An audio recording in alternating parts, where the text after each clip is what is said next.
8 মাস pregnancy আছে এমনটা অবস্থায় দেখতে পাচ্ছেন, মনে হচ্ছে যে ডেলিভারি হয়ে যাবে বা হচ্ছে, আসলে তা না। আপনারা জেনে রাখুন এটা একটা ইউটেরাস বেরিয়ে আসা সমস্যা।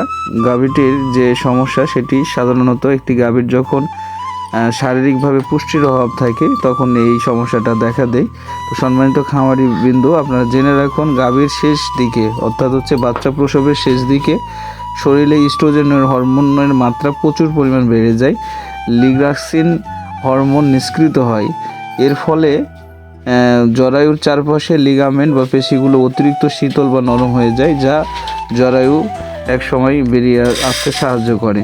আবার দেখা যায় গাভীর যখন ক্যালসিয়াম বা ফসফরাসের অভাব হয় রক্তে, তখন সে সময় দেখা যায় যে পেশির যে সংকোচন বা প্রসারণ ক্ষমতা সেটা গাভী হারিয়ে ফেলে এবং জরায়ু সঠিক মাত্রায় ধরে রাখার জন্য যে পেশির ভূমিকা সেটা কিন্তু গাভী এক সময় হারিয়ে ফেলে।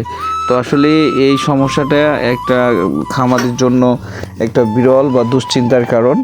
আপনারা এই সমস্যা থেকে মুক্তি পাওয়ার জন্য অবশ্যই যখন একটা গরু বা গাভী চেকে পাবেন তখন অবশ্যই একজন ভেটেরিনারি রেজিস্টার ডাক্তারের শরণাপন্ন হয়ে বাজারে যে সাপ্লিমেন্টগুলো আছে সেগুলো ব্যবহার করার চেষ্টা করবেন, অথবা পর্যাপ্ত পরিমাণ সুষম এবং আমিষযুক্ত খাবারগুলো অবশ্যই আপনাদের গাভীর খাবারের তালিকায় রাখবেন।